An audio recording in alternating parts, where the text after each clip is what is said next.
All right, so there have been some significant revelations and development over this past weekend involving Ethan Crumbley's parents, who are James and Jennifer Crumbley.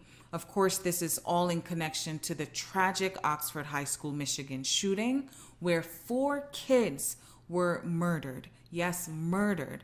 And 7 were injured, including a teacher, all by the hands of the alleged suspect, Ethan Crumbley. And of course, I have to say alleged because Ethan has not had his day in court yet. So as I dive into all of these details, I want to pose this question up front for you guys to think about. I want to know if in your eyes, if in your mind, James and Jennifer Crumbley are 100% responsible for what Ethan Crumbley carried out. I want to know if they're 100% responsible, 75%, 50%, 25%, heck, who knows? Maybe to you it's 0%. I just want to know because, listen, I'm just going to say it up front.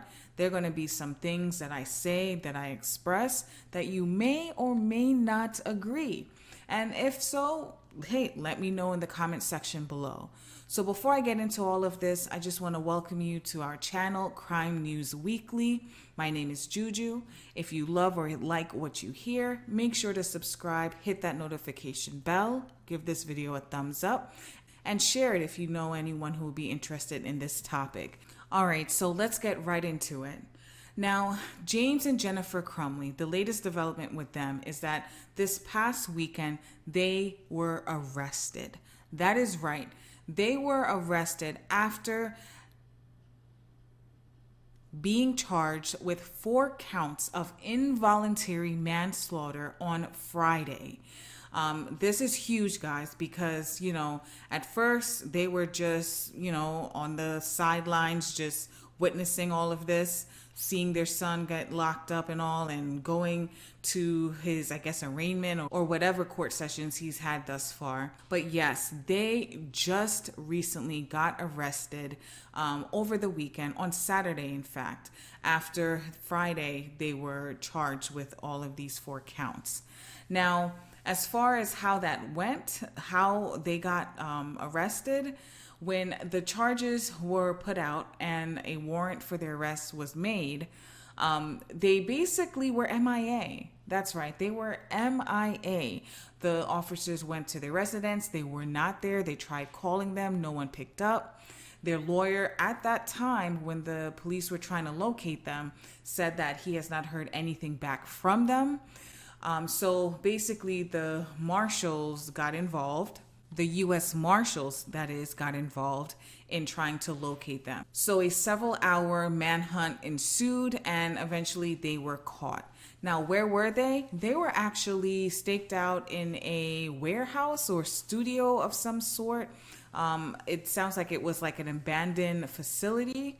But yeah, they were pretty much in hiding is what it appeared to be. What was revealed was that before they went into hiding, they withdrew $4,000.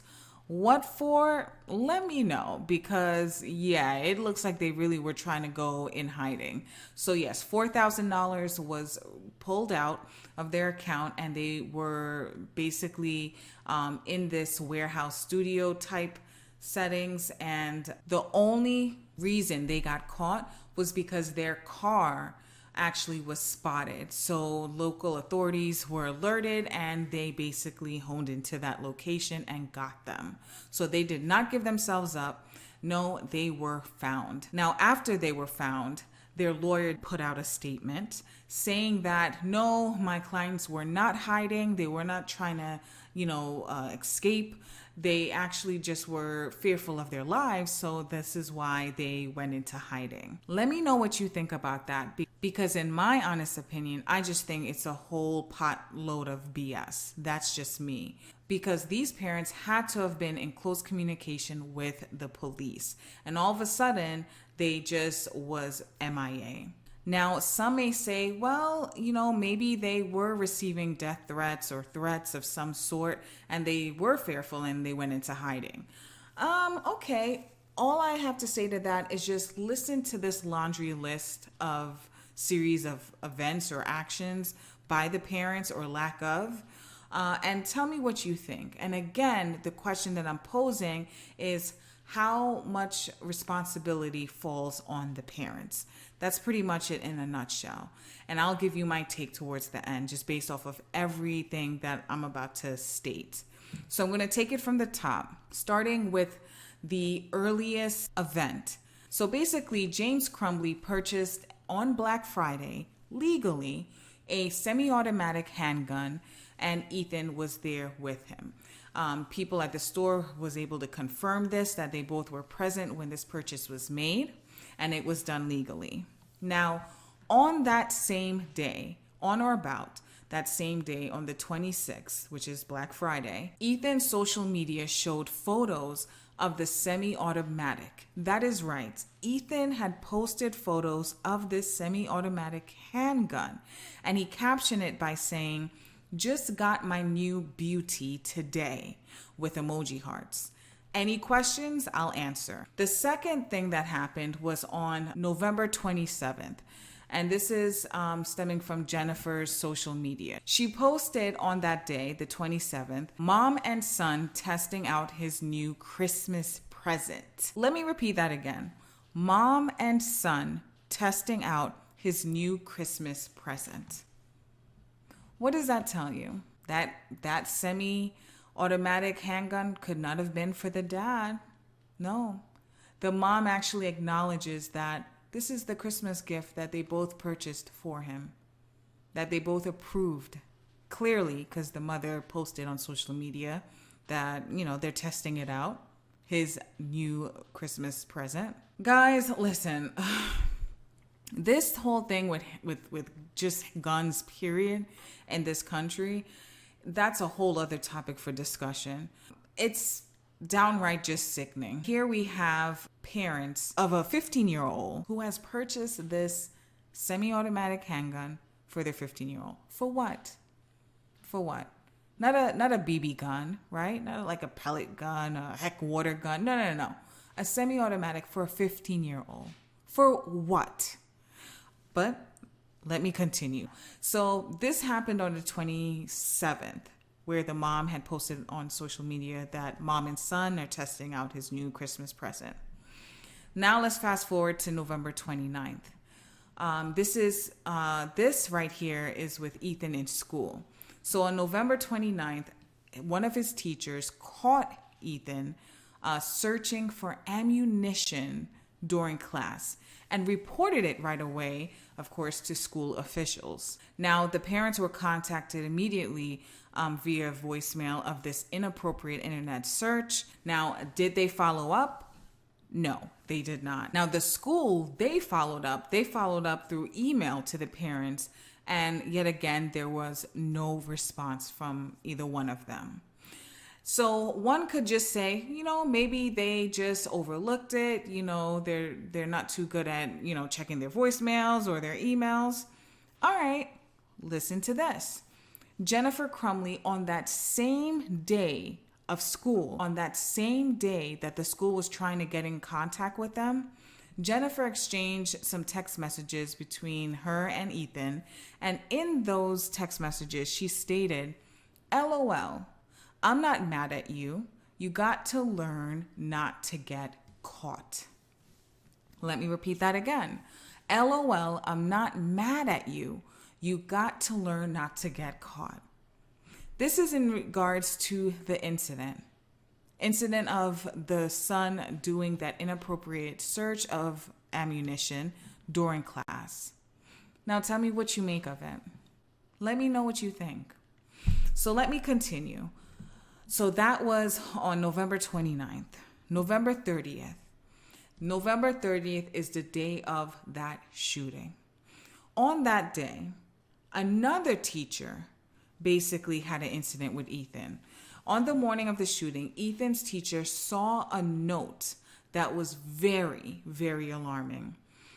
On this note, there was a semi-automatic handgun drawn, pointing to the words, "The thoughts won't stop. Help me." Another section of that note was a drawing of a bullet, and that bullet was next to the words, "Blood everywhere." Now, between these two drawings, there was a person that appeared to be basically appeared to be shot and bleeding. And next to that person, he put a laughing emoji. And right next to that, or actually below that, he stated, "My life is useless. The world is dead." Now, the teacher, in seeing this, took a photo of that picture, of that note that Ethan drew, and immediately notified the school officials and the counselor. And after doing so, the parents were immediately summoned to the school. So this wasn't can you make it in? No, this was, get y'all butts down here right now. This is some serious stuff. Now, just a side point, by the time the counselor got the drawing from Ethan, he already altered it. So this was between the time frame of, being notified and getting Ethan while waiting for the parents to arrive. So he altered the drawing by basically blacking out the words, the phrases, as well as the person who was depicted as being shot. So he really altered a lot of it. But fortunately, that teacher took a photo of that note. So by the time that the parents came, they were able to show the parents what Ethan actually drew. Now, what resulted with all of this is that the counselor, the school officials advised the parents that Ethan requires counseling and that they need to get him into some counseling within 48 hours. That is how serious this was. This is extremely alarming, and considering the whole history in this country of gun violence, school shootings, the school wasn't trying to make light of this. Also, the school actually urged the parents to take Ethan home. Now, question, what do you think the parents' reaction was to that? What do you think they did? Well, let me tell you. The parents actually resisted that thought of taking Ethan home. They resisted the idea.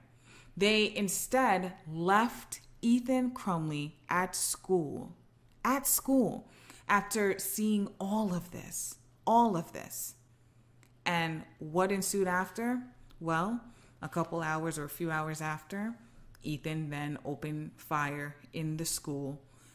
Allegedly, Ethan opened fire in the school, killing 4 students, injuring 7, which includes a teacher. Let that sit with you, right? They left him.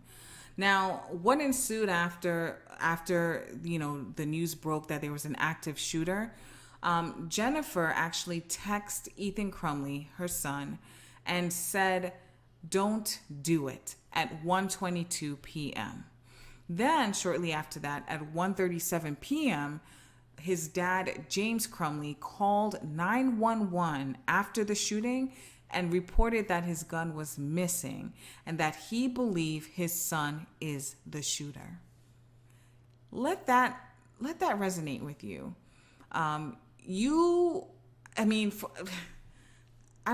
There's so many things that are just racing through my head when I hear that his dad called 911 and believed that it was his son. He believed it was his son. What made you believe at that point in time? What did? I wonder what did. Oh, was it the note that was shown to you? Right? That you saw a picture of before he altered it? Was it that? And why are you now responding at that point? Why couldn't you have responded when they showed it to you? Why couldn't you take Ethan home? Why couldn't they take him home and talk to him and make sure he was good, that he was not a threat to himself or to others? Why not then? All right, so with all of that, I know it was a lot, but with all of that, I don't think this is really going to hit me until a few more days pass by, because the amount of neglect that these parents, these two, James and Jennifer Crumbley, have shown as parents is just through the roof. I feel like they are the perfect example of horrible parenting. I firmly believe that. Parenting was just a joke to them. It's just, just nothing was serious to them. Look at how many red flags were shown. We could start from just even purchasing a semi-automatic handgun for a 15-year-old. For what? For what? No, seriously, for what? I would love to know for what. For what? A 15-year-old. For what? Tell me. I want to know. For what? For what?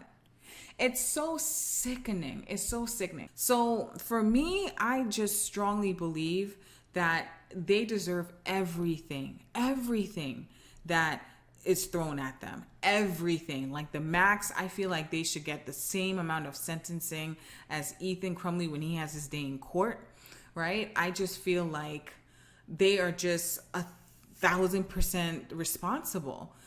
Just as much as Ethan for pulling the trigger. That's my honest opinion. Let me know what you guys think. I am so happy that they got arrested. I mean, really? How the heck could they not have been arrested? Let me know that. They knew what they did. They knew that they were responsible. 100%. They went on the run. They were hiding from authorities. Right? I just can't imagine. I cannot imagine the pain, the anger, the hurt that these victims, their family, their friends are going through right now. The parents, I just can't. And it all could have been avoided. That's the thing. It all could have been avoided. That's the sad truth. Listen, I'm just going to leave it right there. I want this to digest, and I want this to digest for you guys too. Comment below and let's leave it right here. I'm definitely going to circle back to this case for sure. The next video that I'm going to do is regarding the school and their role in this. Listen, I feel like their blame could be passed to more than one or two people when it comes to this case. So the school, that's going to be my next focus on my next video. So if you want to hear that, make sure to subscribe, hit that notification bell. So until then, guys, stay safe, and I will see you on the next one.